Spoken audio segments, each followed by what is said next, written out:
ওনারা আমাদের কাছে যে শীটটা পাঠিয়েছিলেন তাতে 166টি বিষয়ে অবতারণা করা হয়েছিল, কিন্তু আপনারা যদি চিঠি দেখেন তাহলে দেখা যাবে চিঠিতে বলা ছিল পুরো যে সংস্কার প্রস্তাব সেই বিষয়ক বক্তব্য তুলে ধরা। এবং আমরা হোমওয়ার্ক করতে যেয়ে দেখেছি যে 11টি সংস্কার কমিটির প্রস্তাবের মধ্যে যে 6টি সংস্কার কমিটি তারা যে প্রস্তাবগুলো দিয়েছে তাতে প্রায় 400-র উপরে এ ধরনের প্রশ্ন রয়েছে। তো সেই বিবেচনায় কমিউনিস্ট পার্টি প্রথমে মনে করে যে 166টি প্রশ্ন দেওয়া হয়েছে আসলে পুরো সংস্কার প্রস্তাবের আংশিক মাত্র। এটি আমাদের প্রথম কথা।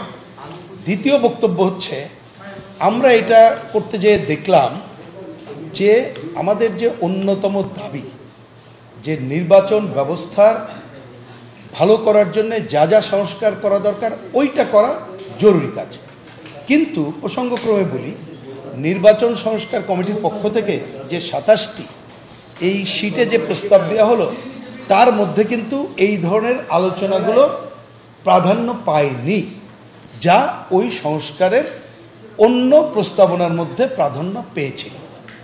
ঠিক একইভাবে আমি ছোট্ট আরেকটি কথা বলি, ধরুন সংস্কার কমিটির প্রস্তাব সরাসরি যেখানে 1-2 করে আমাদের দেশের নাম বাংলায় কী হবে, 4 মূলনীতি কী হবে, এই কথাগুলো নিয়ে এসেছে।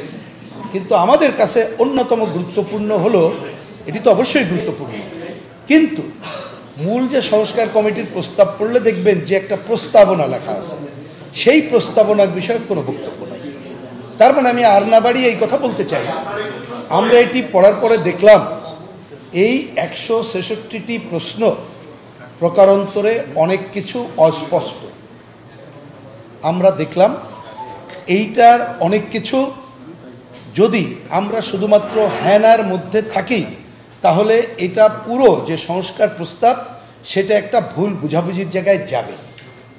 সুতরাং এই অস্পষ্ট প্রশ্নপত্র এবং সামগ্রিক না থাকার কারণে আমরা আজকে যে আনুষ্ঠানিকভাবে চিঠিটা হস্তান্তর করলাম তাতে আমরা বলেছি, ওনাদেরকে ধন্যবাদ জানিয়েছি যে আপনারা অনেক কষ্ট করে এই কাজ করেছেন, আপনাদেরকে ধন্যবাদ জানাই।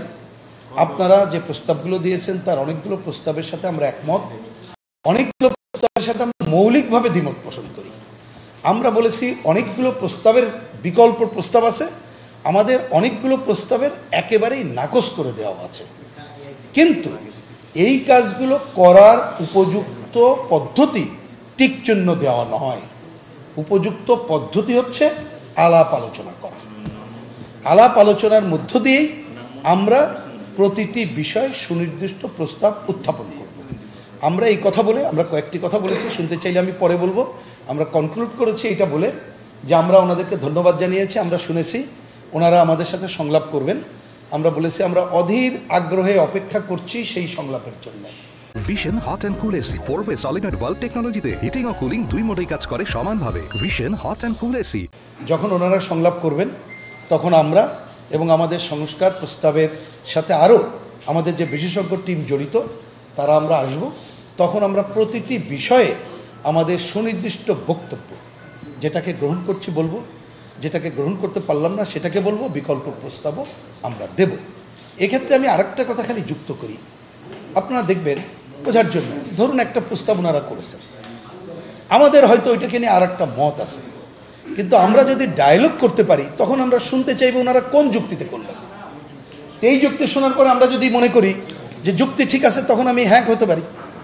আবার ধরেন আমরা বললাম যে আচ্ছা আপনারা যেটা করেছেন, আপনাদের উদ্দেশ্য যেটা আছে, কিন্তু যেভাবে এটাকে বিবৃত করতে চান সেইটা আসলে ভুল বোঝাবুঝি হবে, সংস্কারকে ক্ষতিগ্রস্ত করবে, এটা এভাবে না, আসেন এইভাবে লিখি, ওনারাও আমাদেরটা গ্রহণ করতে পারেন।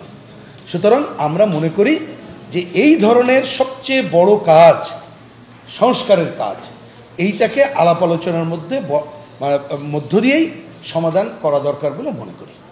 আমি এই সুযোগে এটা বলতে চাই আপনাদের মাধ্যমে দেশবাসীকে, আপনারা জানেন বাংলাদেশের কমিউনিস্ট পার্টি তাদের মূল লক্ষ্য হলো সমাজতন্ত্র।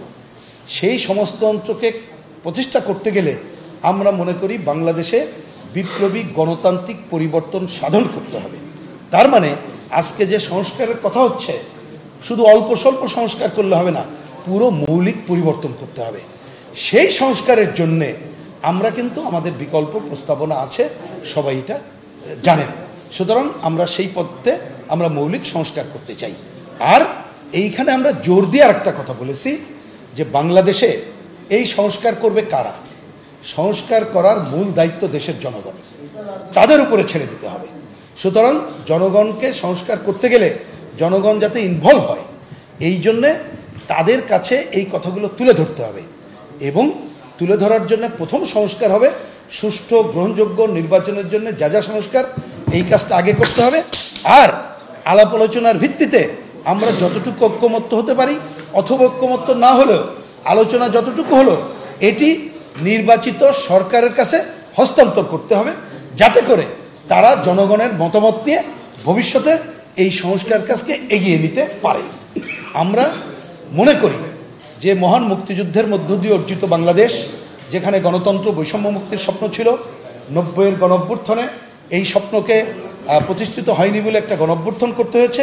এবং সর্বশেষ কর্তৃত্ববাদী স্বৈরাচারী ফ্যাসিস্ট সরকার আমাদেরকে গণতন্ত্রহীন এবং এমন বৈষম্যের সমাজ, দুর্নীতিমুক্ত সমাজ, মানে দুর্নীতিযুক্ত সমাজ করেছিল, যার জন্যে 24-এ রক্তক্ষয়ী গণঅভ্যুত্থান সংগঠিত করতে হয়েছিল।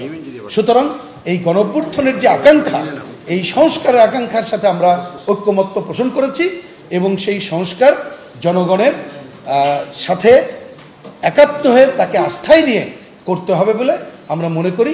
সেই কথাটুকু আমাদের চিঠিতে পুরোপুরি ব্যক্ত করেছি।